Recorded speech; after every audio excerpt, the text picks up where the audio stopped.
Hello दोस्तों, मैं अनामिका सिंह स्वागत करती हूँ आप सबका आपके यूट्यूब चैनल नॉलेज कॉर्नर में। फ्रेंड्स, जैसा कि आपको पता है, हम लोग यूपी एलटी ग्रेड सहायक अध्यापक का जो समान अध्ययन का क्वेश्चन पेपर है उसको डिस्कस कर रहे हैं। इसमें एलटी ग्रेड के साथ साथ जीआईसी प्रवक्ता, साथ साथ एसडीआई वगैरह के जितने भी इंपॉर्टेंट क्वेश्चन जो यूपी पीसीएस द्वारा लिए जाते हैं वो सारे हम लोग जो है कवर करेंगे। इसके पहले हम लोगों ने 5 क्लास कर लिया है। अगर आपने देखा है तो बहुत अच्छी बात, अगर नहीं देखा तो हमारे इसी चैनल पर जाइए और उस क्लास को भी जरूर देखिए। आज हम राजकीय इंटर कॉलेज जीआईसी प्रवक्ता परीक्षा 2012 के समान अध्ययन के पेपर को डिस्कस करेंगे। जैसे कि आप सभी को पता है, इसमें 30 नंबर में क्वेश्चन होता है। चाहे आप एलटी ग्रेड का पेपर दे रहे हैं, जीआईसी का पेपर दे रहे हैं, कोई भी पेपर देना है तो 30 नंबर में क्वेश्चन आता है जीएसजीके में, जिसमें 2 से 3 नंबर अभी तक हमको 5 सेट कर चुके हैं, छठा करने जा रहे हैं। 3 नंबर में मैथ के क्वेश्चन मिले हैं। ठीक है, तो मैथ के क्वेश्चन आपको पीडीएफ ले लेना हमारे टेलीग्राम चैनल से, वहाँ से इसको देख लेना है।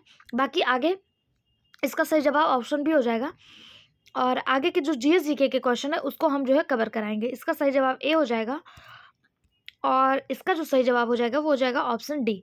ये क्वेश्चन आपको हमारे टेलीग्राम चैनल से पीडीएफ प्राप्त करके मैथ के क्वेश्चन खुद ब खुद देख लेना, क्योंकि दोस्तों मुझे मैथ नहीं आती, मैं इसको सॉल्व कराने की कोशिश करूँगी तो गलत हो जाएगा, फिर आप ही लोग कमेंट बॉक्स में गलत गलत करके मैसेज भर देंगे। तो इसलिए मैथ के क्वेश्चन आप खुद से सॉल्व कर लीजिए। बाकी जो है क्वेश्चन विद एक्सप्लेनेशन बहुत अच्छे से मैं करवा रही हूँ। अगर आप चैनल पर नए हैं तो सब्सक्राइब कर लीजिए, वीडियो को लाइक करिए और इस चैनल को अपने सभी दोस्तों के साथ शेयर कर दीजिए, क्योंकि इसी चैनल पर यूपी एलटी ग्रेड के जीएसजीके के साथ साथ साइंस के भी क्वेश्चन प्रोवाइड करवाए जा रहे हैं, जो बहुत ज़्यादा इंपॉर्टेंट क्वेश्चन है। ऐसे क्वेश्चन जो किसी न किसी एग्जाम में देखे जा चुके हैं। और साथ ही साथ इसी चैनल पे अभिषेक सर द्वारा बिहार जो एडीओ का पेपर है उसके भी क्वेश्चन जो है करवाए जा रहे हैं। ठीक, तो आप लोग उसको भी देखिए। स्टार्ट करते हैं आज का अपना प्रश्न। क्वेश्चन है, निम्नलिखित में से कौन सी फसल उटका बीमारी से प्रभावित होती है? अरहर, सरसों, बाजरा या मूंगफली। 4 फसल के नाम दिया है, पूछा है इनमें से कौन सी उटका बीमारी से प्रभावित होती है।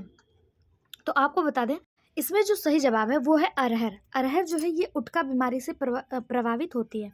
लेकिन अगर आपसे पूछ ले सरसों, बाजरा या मूंगफली, इसमें कौन सी बीमारियां लगती हैं, तो आपको बता दें बाजरा में जो बाजरा है इसमें अरगट या फिर हरित बाल या फिर कड़ुआ जैसी बीमारियां जो है इसको प्रभावित करती हैं।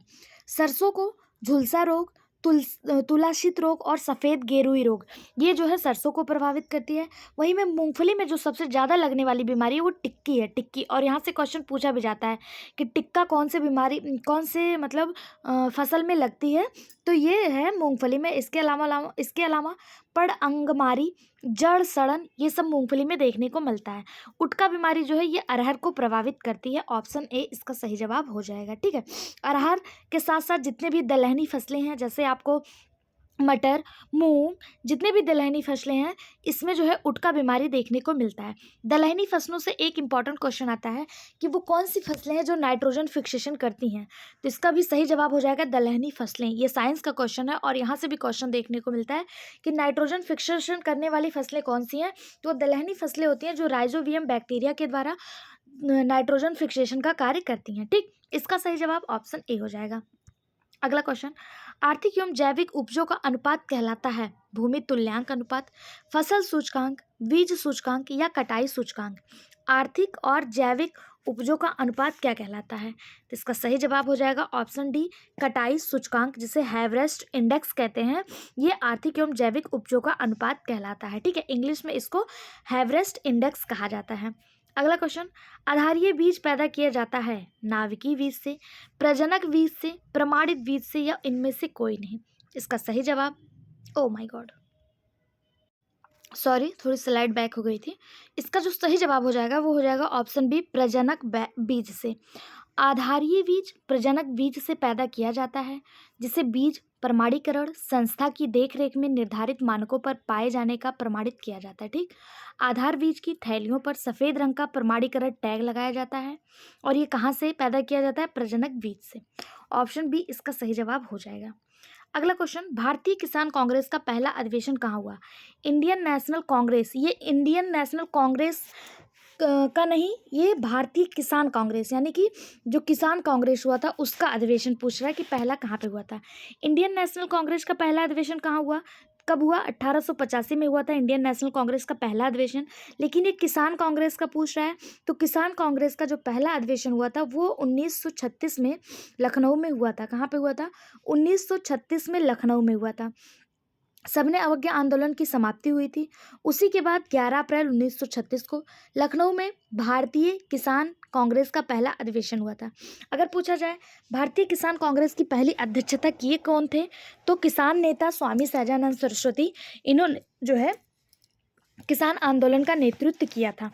उसके अलावा अगर इंडियन नेशनल कांग्रेस का पहला अधिवेशन पूछ ले, तो इंडियन नेशनल कांग्रेस की स्थापना 1985 में हुई थी। 1985 में जो ये हुआ था पहला अधिवेशन, ये बॉम्बे में हुआ था। कहाँ पे हुआ था? बॉम्बे में। और वोमेश चंद्र बनर्जी ने इसका प्रतिनिधित्व किया था। पूछा जाता है इंडियन नेशनल कांग्रेस के पहले अध्यक्ष कौन है, तो वोमेश चंद्र बनर्जी थे। इंडियन नेशनल कांग्रेस के पहले अध्यक्ष में केवल 72 लोग ही उपस्थित थे। कितने लोग? 72 लोग। दूसरा अधिवेशन जब कलकत्ता में हुआ दादा नौरोजी की अध्यक्षता में ठीक एक साल बाद, तो ये संख्या बढ़ के 434 हो गई थी। ठीक है, 434। इंडियन नेशनल कांग्रेस से एक और इम्पॉर्टेंट क्वेश्चन पूछा जाता है कि इंडियन नेशनल कांग्रेस का वो कौन सा अधिवेशन है जिसमें पहले मुस्लिम अध्यक्ष थे, तो इंडियन नेशनल कांग्रेस का तीसरा अधिवेशन जो ठीक 2 साल बाद हुआ, मतलब 1885 में पहला हुआ, 86 में दूसरा और 87 में हुआ तीसरा। इसी में पहले मुस्लिम अध्यक्ष थे सैयद बदरुद्दीन तैयब जी, ये पहले मुस्लिम अध्यक्ष थे। उसके बाद चौथे में पहले अंग्रेज अध्यक्ष बने सर जॉर्ज यूल। अगर पूछा जाए कि पहले अंग्रेज अध्यक्ष इंडियन नेशनल कांग्रेस के किस अधिवेशन में प्रथम अंग्रेज अध्यक्ष ने अध्यक्षता की, तो 1888 के इंडियन नेशनल कांग्रेस के चौथे अधिवेशन जो कहाँ पे हुआ था, तो ये इलाहाबाद में हुआ था। इलाहाबाद में हुआ था, ठीक है, 1888 में। और इसकी अध्यक्षता की थी सर जॉर्ज यूल, और ये पहले अंग्रेज बन गए थे जिन्होंने इंडियन नेशनल कांग्रेस की अध्यक्षता की थी। इंडियन नेशनल कांग्रेस की अध्यक्षता करने वाले पहले मुस्लिम सैयद बदरुद्दीन तैयब, पहले अंग्रेज सर जॉर्ज यूल। पहली महिला अगर पूछ लिया जाए तो आप लोग क्या मार्क करेंगे? पहली महिला, तो आपको बता दें 1917 में इंडियन नेशनल कांग्रेस की पहली अध्यक्षता करने वाली पहली महिला जो थी वो एनी बेसेंट जी थी। अगर यहीं पे नाम बदल दिया जाए, पहली भारतीय महिला पूछ लिया जाए, तो 1925 में कानपुर अधिवेशन सरोजनी नायडू के द्वारा किया गया था इसकी अध्यक्षता, और ये पहली भारतीय महिला थी। पहली महिला 1917 में थी, पहली महिला 1917 में थी। और 1917 का कहाँ पे हुआ था? कलकत्ता में हुआ था। कहाँ पे हुआ था? कलकत्ता में हुआ था। और 1925 का कहाँ पे हुआ था? कानपुर में हुआ था, और इसकी अध्यक्षता सरोजनी नायडू ने की थी। और ये जो है पहली भारतीय महिला थी, और ये पहली महिला थी। ठीक है, आई होप सो इतना आप लोग को क्लियर हो गया होगा।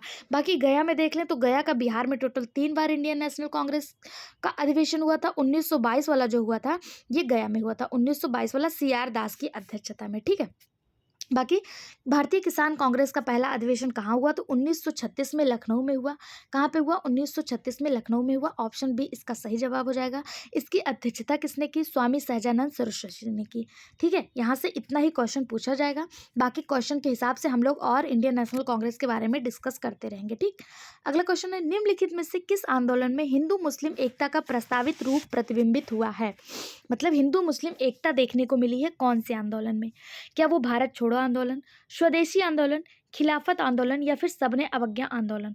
तो आपको बता दें ये जो आंदोलन था ये अपने भारत में नहीं था, इसका संबंध अपने भारत से था नहीं। ये तुर्कों के मध्य हुआ था आंदोलन, जिसे आप खिलाफत आंदोलन के नाम से जानते हैं।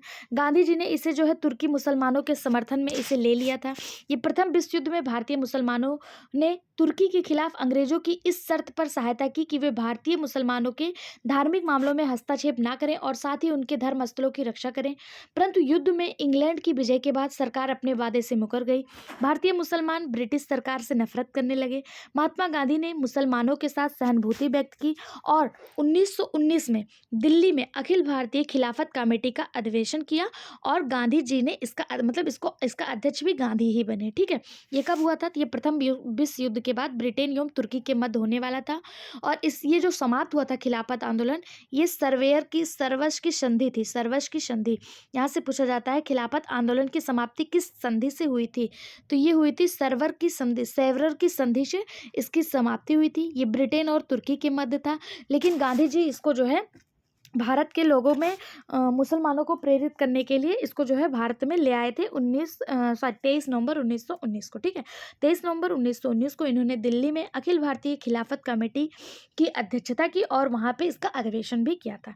बाकी भारत छोड़ो आंदोलन इसके बारे में तो हर कोई जानता है। ये पूर्ण स्वतंत्रता दिलाने के उद्देश्य से हुआ था। कब हुआ था? तो ये स्टार्ट हुआ था 9 अगस्त 1942 को भारत छोड़ो आंदोलन स्टार्ट हुआ था। और अगर बात करें स्वदेशी आंदोलन, तो स्वदेशी आंदोलन ये जब बंगाल विभाजन हुआ था उस समय हुआ था 7 अगस्त 1905 को। उसके बाद खिलाफत आंदोलन के बारे में हम लोगों ने देख ही लिया। सविनय अवज्ञा आंदोलन की बात करें तो ये 1930 में हुआ था और इसी में दांडी मार्च भी देखने को मिला था। ठीक, अगला क्वेश्चन देखते हैं।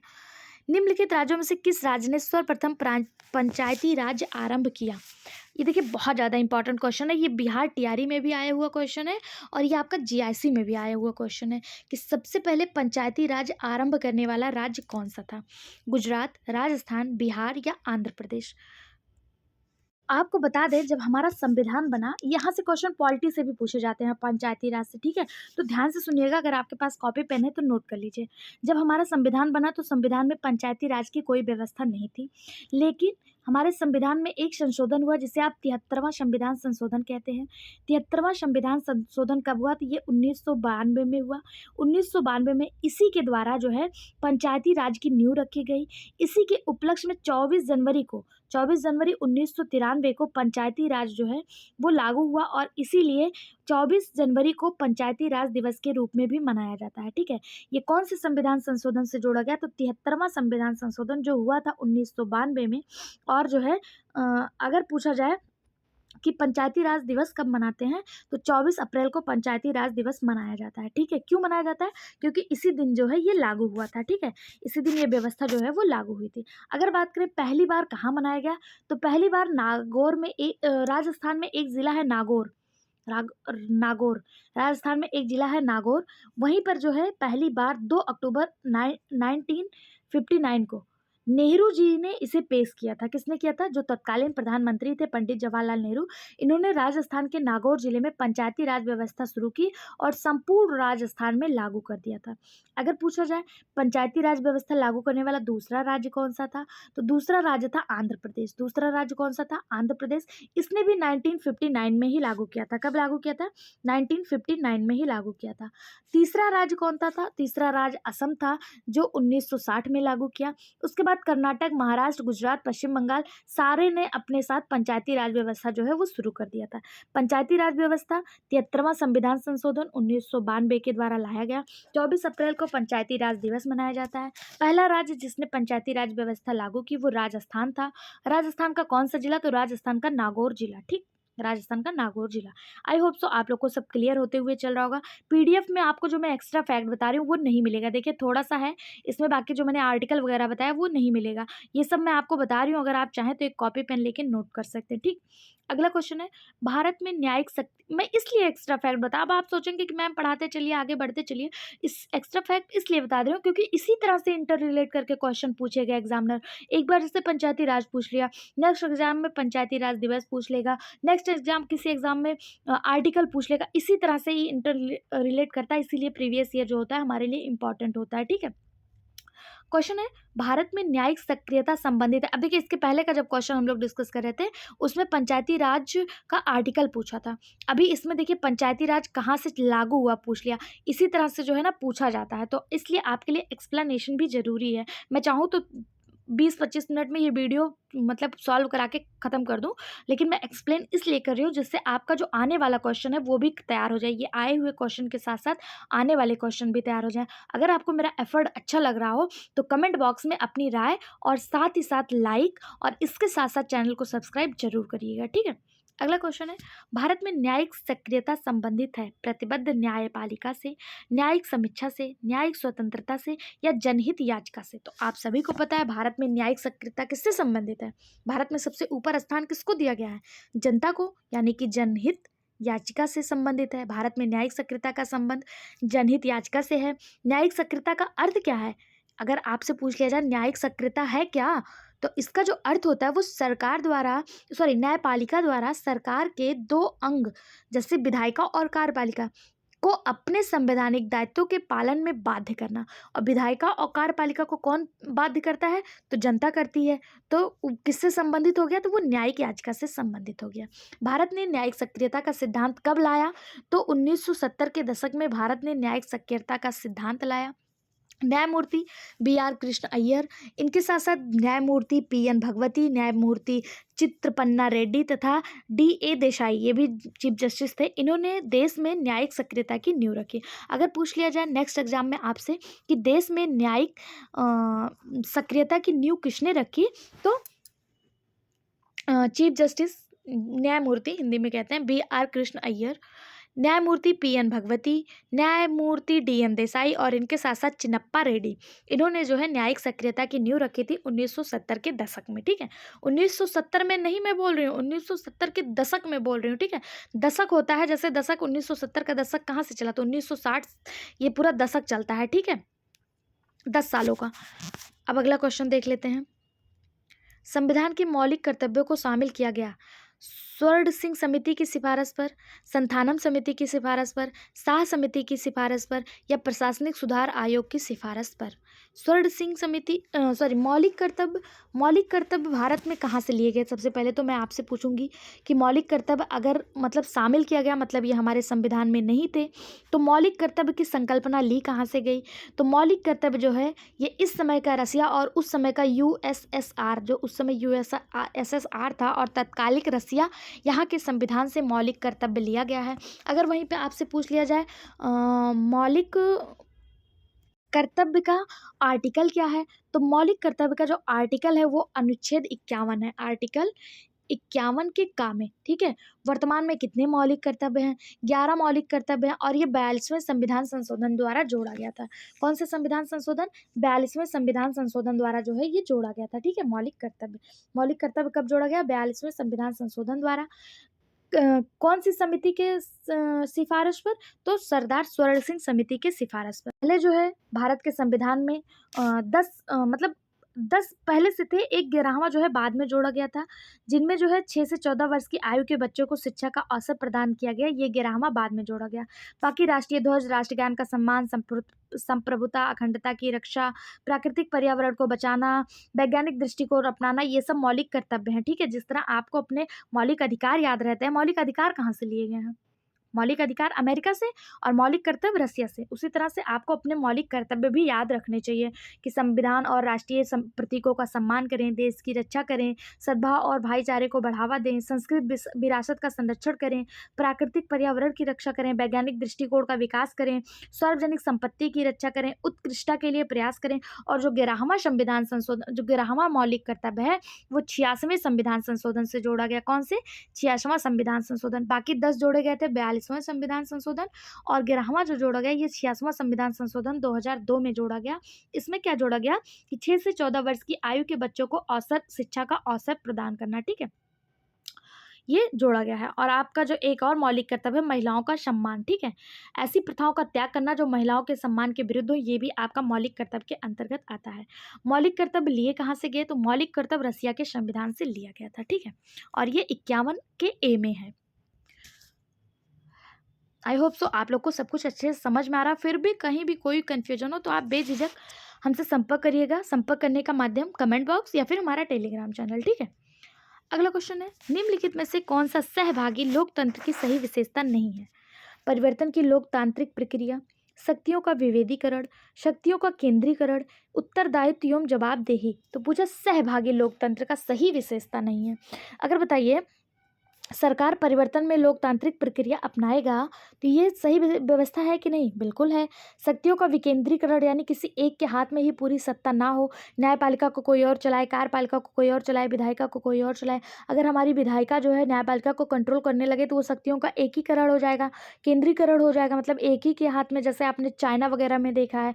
तो यही आपका गलत हो जाएगा। ठीक है, और गलत होते हुए भी यही सही हो जाएगा। ठीक, सहभागी लोकतंत्र से तात्पर्य है जिसमें देश की जनता की समुचित भागीदारी हो, यानी जनता के हिसाब से देश चले।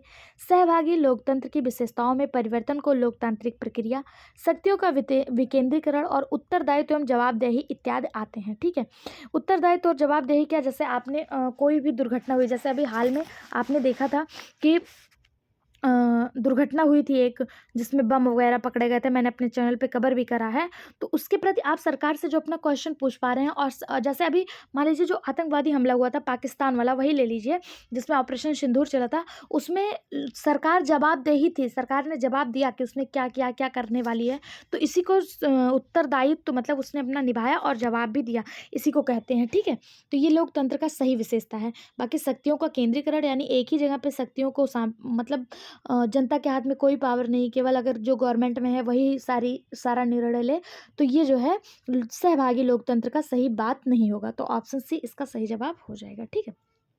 अगला क्वेश्चन, सूची 1 को सूची 2 से मिलाना है। पहले में झील दिया है, दूसरे में राज्य दिया है, यानी कौन से राज्य में कौन सी झील पाई जाती है, ठीक। सला झील, हैफलॉन्ग झील, लोनार झील और तलवारा झील। तो इसमें से अगर आपको कोई झील नहीं पता होगा, लेकिन लोनार तो पता ही होगा। देखिए, ऐसे क्वेश्चन को आप ऑप्शनल एलिमिनेट करके निकाल सकते हैं। अगर आपको किसी के बारे में नहीं पता, तो लोनार झील के बारे में तो आपको पता ही होगा। लोनार झील कहाँ पे है? महाराष्ट्र में है। तो ये पहला हो गया। अब देखिए इसका ऑप्शन ना, 1 मिनट में आपको ऑप्शन भी दिखा देती हूँ। 1 मिनट, यहाँ देखिए। तो तीसरे का पहला आप देख लीजिए किस ऑप्शन में दिया है। तीसरे का 4 दिया, तीसरे का 2, तीसरे का 1, तीसरे का 1 केवल एक ऑप्शन में दिया, ऑप्शन सी। अब यहाँ से आप ये क्वेश्चन ना आते हुए भी सही कर लेंगे, क्योंकि आपको पता है लोनार झील महाराष्ट्र में है। उसके बाद तो आपको सारा पता ही लग जाएगा कि 1 को 2 से मिलाना है, सला झील अरुणाचल प्रदेश। हैफलॉन्ग झील यानी कि 2 को 4 से मिलाना है, हैफलॉन्ग झील कहाँ हो जाएगा? असम में। और तलवारा झील कहाँ पे हो जाएगा? बचा हुआ राजस्थान, यहाँ पे हो जाएगा, ठीक। एक क्वेश्चन, एक आपको लोनार झील के बारे में पता था, बाकी 3 को आपने कैसे एलिमिनेट कर दिया आप देख सकते हैं, ठीक है। अब आप सोचेंगे कि मैंने इतना कॉन्फिडेंस से कहा कि लोनार झील के बारे में आपको पता होगा, क्यों? क्योंकि लोनार झील एक ऐसा झील है जो उल्का पिंड के गिरने से पृथ्वी पर निर्माण हुआ था, और ये जो है इकलौता झील है जो उल्का पिंड से बना था, ठीक है। और ये महाराष्ट्र में स्थित है, तो मुझे लगा इसके बारे में जो है सबको ही पता होगा, ठीक। और ये है कहाँ? तो ये है कहाँ? महाराष्ट्र में है, ठीक है, महाराष्ट्र में है। ये खारे पानी का झील है, मतलब इसका जो पानी है वो खारा है, ठीक है। और ये उल्का पिंड के टकराने से हुआ था, यानी उल्का पिंड क्रिएटर झील इसे कह सकते हैं, ठीक। और हैफलॉन्ग झील ये असम में है, लोनार झील महाराष्ट्र में, सला झील सला झील कहाँ पे है? अरुणाचल प्रदेश। और तलवारा झील कहाँ पे है? तलवारा झील राजस्थान में, ठीक है। अगला क्वेश्चन देखते हैं। यहाँ पे आप देख लीजिए, सला झील अरुणाचल प्रदेश, हैफलॉन्ग झील असम, लोनार झील महाराष्ट्र और तलवारा झील राजस्थान, ठीक। अगला क्वेश्चन, फरक्का के बाद नदी गंगा नदी की प्रमुख धारा का नाम जाना जाता है। फरक्का के बाद गंगा नदी की प्रमुख धारा का नाम क्या है? ये पूछा जा रहा है। पद्मा, स्वर्णरेखा, भागीरथी या हुगली? तो आपको बता दें इसका सही जवाब ऑप्शन ए हो जाएगा। गंगा नदी राजमहल पहाड़ियों के नज़दीक फरक्का बैराज के नीचे दक्षिण पूर्व दिशा में मुड़कर बांग्लादेश में प्रवेश करती है, और जहाँ पे इसे पद्मा के नाम से जाना जाता है। यानी कि जब गंगा नदी पश्चिम बंगाल क्रॉस करके बांग्लादेश में जाती है, तो बांग्लादेश में इसे किस नाम से जाना जाता है?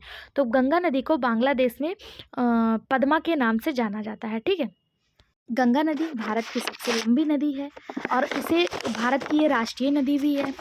गंगा नदी कहाँ से निकलती है, अगर ये क्वेश्चन पूछ लिया जाए, तो गंगा नदी हिमालय के गंगोत्री ग्लेशियर के पास एक गौमुख पर्वत है, वहाँ से निकलती है। देखिए, गंगा नदी, गंगोत्री ग्लेशियर, गौमुख पर्वत, ट्रिपल जी से आप इसको याद कर सकते हैं। गंगा नदी गंगोत्री ग्लेशियर के गौमुख पर्वत के पास से निकलती है।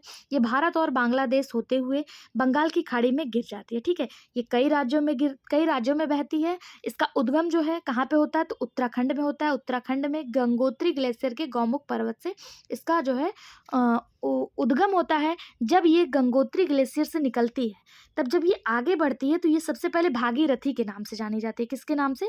भागीरथी के नाम से जानी जाती है। जब ये देवप्रयाग पहुंचती है, देवप्रयाग में ये अलकनंदा से मिलती है, देवप्रयाग में अलकनंदा से मिलती है, और वहाँ पे मिलकर ये अलकनंदा नदी के नाम से आगे बढ़ती है। फिर अलकनंदा से जब मिलती है तो ये गंगा कहलाने लगती है, ठीक है, गंगा कहलाने लगती है। उसके बीच में ये कई नदियों से मिलती है और उसके नाम से आगे बढ़ती है, लेकिन जब ये देवप्रयाग में अलकनंदा से मिलती है तो गंगा कहलाने लगती है। आप कहें तो हम सारी नदियों का क्रम आपको बता दें, गंगा नदी में कौन कौन सी नदियाँ मिलती हैं? अच्छा, बता देते हैं, रुकिए। चलिए हम मैप के माध्यम से बता देते हैं आपको गंगा नदी की सहायक नदियाँ। गंगा नदी निकली कहाँ? तो गंगा नदी गंगोत्री ग्लेशियर से निकली, गंगोत्री ग्लेशियर से निकली, ठीक है, ठीक। सबसे पहले बद्रीनाथ से एक नदी निकलती है जिसे आप धौली गंगा के नाम से जानते हैं। ये धौली गंगा आगे बढ़ी, आगे चढ़ी, जब आगे बढ़ी तो इसके बाएं साइड से एक नदी केदारनाथ से निकलती है जिसे अलकनंदा कहा जाता है। क्या कहा जाता है? अलकनंदा। अलकनंदा और धौली गंगा ये दोनों मिलते हैं विष्णु प्रयाग में। अलकनंदा और धौली गंगा ये दोनों मिलते हैं विष्णु प्रयाग में। थोड़ी आगे पढ़ी तो इसी तरफ से एक नदी आके मिली जिसे आप नंदाकिनी कहते हैं। मंदाकिनी नहीं, नंदाकिनी। नंदाकिनी और एक पेरियार, ये दो नदियाँ जब आके यहाँ पे मिलती हैं, ये दो नदियाँ जब यहाँ पे आके मिलती हैं तो ये कर्ण प्रयाग होता है और ये नंद प्रयाग होता है। ठीक है, कर्ण प्रयाग और नंद प्रयाग। और जब ये आगे बढ़ती है तो इस तरफ से गंगोत्री ग्लेशियर से निकलती है महानंदा, मंदाकिनी। मंदाकिनी निकलती है रुद्रप्रयाग में मिलती है। थोड़ा और नदी जब ये आगे बढ़ी मंदाकिनी के नाम से तो इसी तरफ से आई इसमें भागीरथी, और भागीरथी जब देवप्रयाग में मिली तो ये यहाँ से अब गंगा का रूप धारण कर ली। यानी कि पहले बद्रीनाथ से धौली गंगा के रूप में निकली, फिर इसके लेफ्ट साइड से केदारनाथ से आके मिली अलकनंदा। केदारनाथ से कौन आके मिली? अलकनंदा मिली। अलकनंदा फिर थोड़ा सा अलकनंदा के नाम से जब आगे बढ़ी, विष्णु प्रयाग से आगे बढ़ी तो यहाँ से आया नंदाकिनी नदी। नंदाकिनी नदी से मिला नंद प्रयाग में। उसके बाद आया मैनीदार नदी, तो ये आके मिला कर्ण प्रयाग में। फिर इधर से आई महानंदा, महानंदा मिली रुद्रप्रयाग में। फिर इधर से आई भागीरथी और यहाँ मिला देवप्रयाग, और देवप्रयाग से आगे अब ये गंगा के नाम से जानी जाती है। ठीक है, ये इसका पूरा क्रम था। बाकी ये बहुत से राज्यों से होकर बहती है। फरक्का नाम से ये जानी जाती है। कहाँ फरक्का के बाद ये किस नाम से जानी जाती है? ये पद्मा के नाम से जानी जाती है। ऑप्शन ए इसका सही जवाब हो जाएगा। अगला क्वेश्चन, भारत में कन्याकुमारी की अवस्थिति। ज्योग्राफी के बहुत अच्छे एनसीईआरटी के क्वेश्चन अभिषेक सर इसी क्लास पे करा रहे हैं, इसी चैनल पे करा रहे हैं, तो आप लोग उसको देख लीजिए, वहां से आपके मैप के कॉन्सेप्ट क्लियर हो जाएंगे। ठीक है, क्वेश्चन है, भारत में कन्याकुमारी की अवस्थिति है भूमध्य रेखा के दक्षिण में, कर्क रेखा के उत्तर में, मकर रेखा के दक्षिण में, या भूमध्य रेखा के उत्तर में। यानी कि कन्याकुमारी कहाँ अवस्थित है? तो इसका सही जवाब हो जाएगा ऑप्शन डी, भूमध्य रेखा के उत्तर में। अब दिशा के बारे में तो आप सभी को पता होगा कि जब दिशा बताई जाती है तो कैसे बताई जाती है। हमारी धरती गोल है, ऊपर की दिशा को नॉर्थ, नीचे साउथ, इधर ईस्ट और इधर वेस्ट होता है, ये तो पता ही होगा।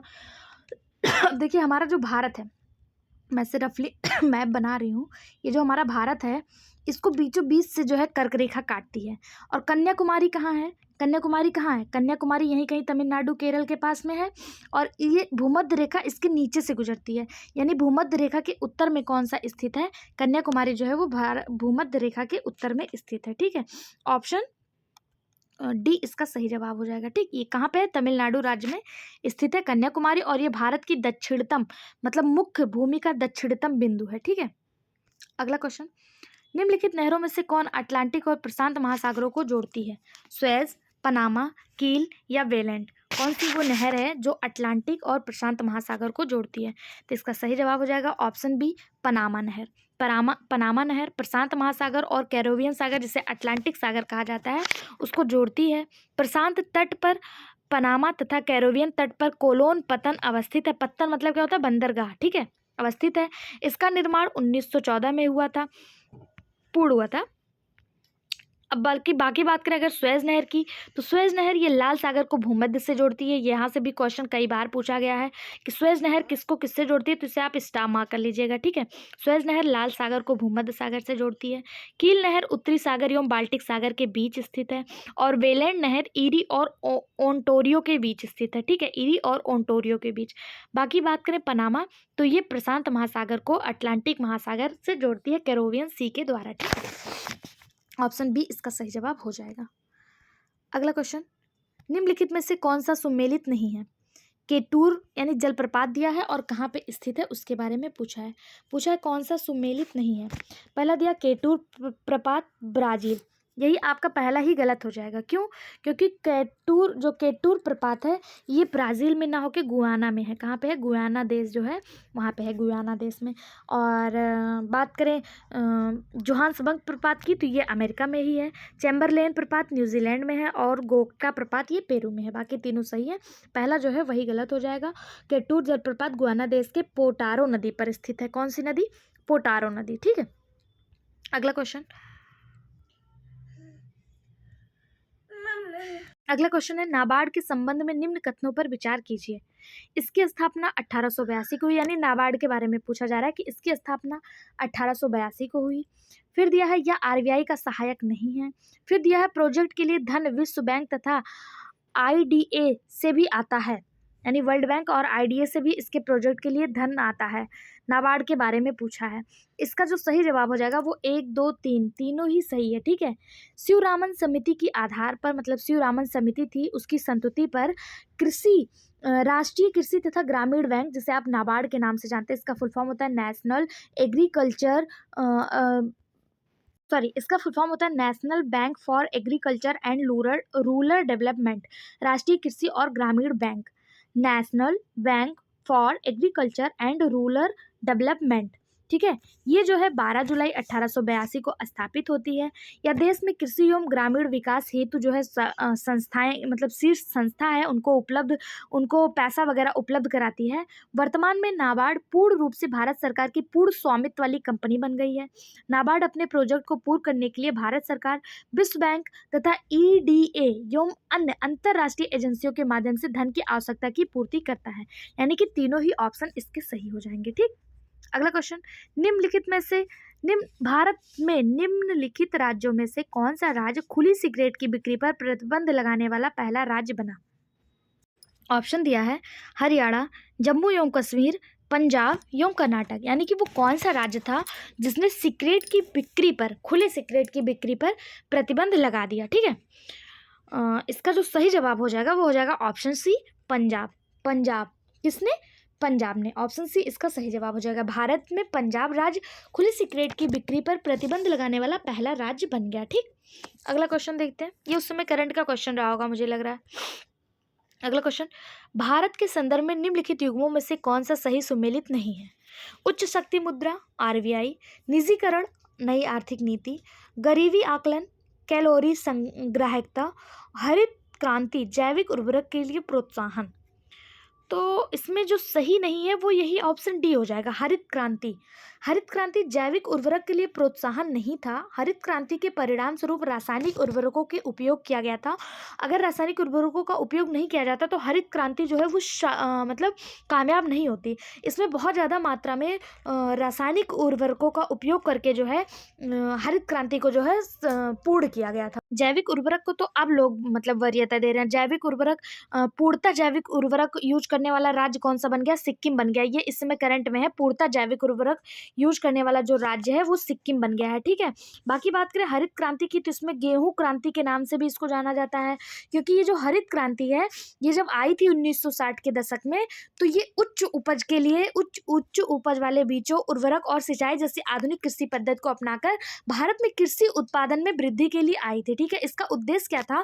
तो इसका उद्देश्य भारत को खाद्य सुरक्षा प्रदान करना और कृषि के लिए आधुनिकीकरण बनाना था, क्योंकि उस समय हमारे देश में जब अकाल पड़ा था तो आपको याद होगा, आपने पढ़ा होगा कि अमेरिका ने हमें जो है जो गायों को खिलाए जाने वाला चारा, भैंसों को खिलाया जाने वाला था, वो हमें खाने के नाम पे दे दिया था। उसके बाद ही हमारे देश में MS स्वामीनाथन जैसे लोग जो है, इन्हीं को हरित क्रांति का जनक कहा जाता है। इन्हीं के नेतृत्व में जो है हरित क्रांति को बहुत अच्छे से विकसित किया गया और फसलों को बहुत अच्छे से यूज किया गया। लेकिन इसमें जैविक उर्वरक का यूज नहीं किया गया था, इसमें रासायनिक उर्वरक और HYV, जिसे आप उच्च उपज किस्म या फिर हाई यील्डिंग वैरायटी के बीज कहते हैं, कीटनाशक का प्रयोग करके जो है इसको सफल बनाया गया था।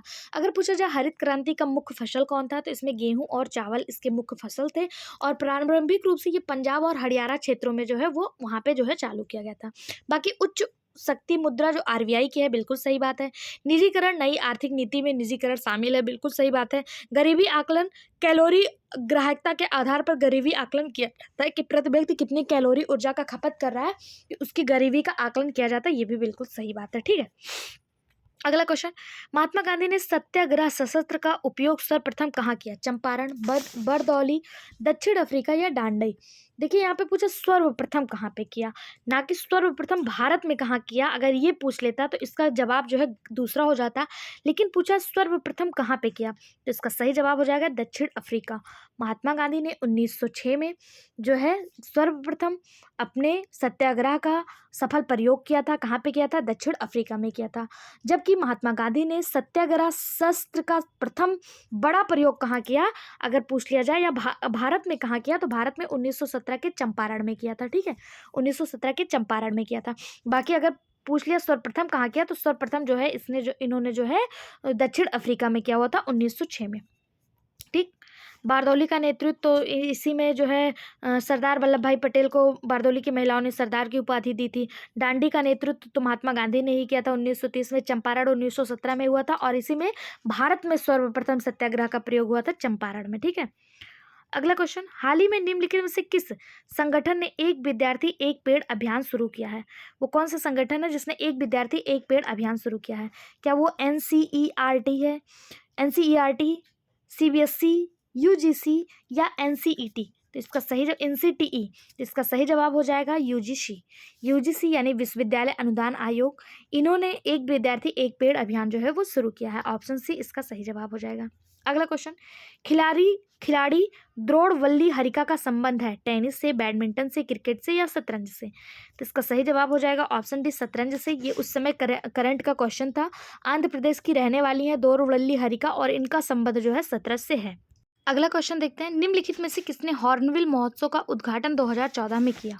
हॉर्नबिल महोत्सव ये नागालैंड का बहुत ज़्यादा फेमस महोत्सव है, और 2014 में इसका उद्घाटन प्रधानमंत्री नरेंद्र मोदी ने किया था। ठीक है, नागा हेरिटेज गांव की सामा से इसकी शुरुआत होती है। इसे व्यापक रूप से त्योहारों का त्यौहार कहा जाता है। अगर पूछा जाए त्योहारों का त्यौहार कौन सा त्यौहार है, तो हॉर्नबिल महोत्सव को ही त्योहारों का त्यौहार कहा जाता है। ठीक है, 2014 में नरेंद्र मोदी ने इसका उद्घाटन किया था।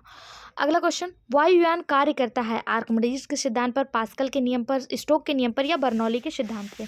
वायुयान किस पर कार्य करता है? तो इसका सही जवाब हो जाएगा ऑप्शन डी, वायुयान बर्नौली के सिद्धांत पर कार्य करता है। अगला क्वेश्चन, पदार्थ का लघुत्तम कण जिसमें मुक्त अस्तित्व की क्षमता हो, इलेक्ट्रॉन, परमाणु, अणु या न्यूट्रॉन, वो कौन सा सबसे छोटा कण है जो अपने आप में मुक्त है? तो इसका सही जवाब हो जाएगा ऑप्शन सी, अणु। अणु किसी पदार्थ का वह सूक्ष्मतम कण है जो स्वतंत्र अवस्था में रह सकता है, परंतु ये रासायनिक अभिक्रिया में भाग नहीं लेता। इसकी जो सबसे अच्छी विशेषता है कि अणु जो है ये रासायनिक अभिक्रिया में भाग नहीं लेता है। यह पदार्थ के सभी गुणों का प्रतिनिधित्व करता है। इसका निर्माण जो है कई परमाणुओं से मिलकर होता है, यानी परमाणु और परमाणु मिले तो अणु बन जाता है। ठीक है, अगला क्वेश्चन, राष्ट्रीय विज्ञान दिवस मनाया जाता है। राष्ट्रीय विज्ञान दिवस कब मनाया जाता है? 26 जनवरी, 28 फरवरी, 28 मार्च या 28 अप्रैल? इंपॉर्टेंट क्वेश्चन, इसे स्टार मार्क करिएगा। राष्ट्रीय विज्ञान दिवस कब मनाया जाता है? तो इसका सही जवाब ऑप्शन बी, 28 फरवरी। राष्ट्रीय विज्ञान एवं प्रौद्योगिकी परिषद तथा विज्ञान की प्रौद्योगिकी मंत्रालय के नेतृत्व में 28 फरवरी को भारत ने राष्ट्रीय विज्ञान दिवस के रूप में घोषित किया। ठीक है, प्रोफेसर CV रमन ने 1928 में इसी दिन उत्कृष्ट वैज्ञानिक खोज की थी, जिसे आप लोग रमन प्रभाव के नाम से जानते हैं।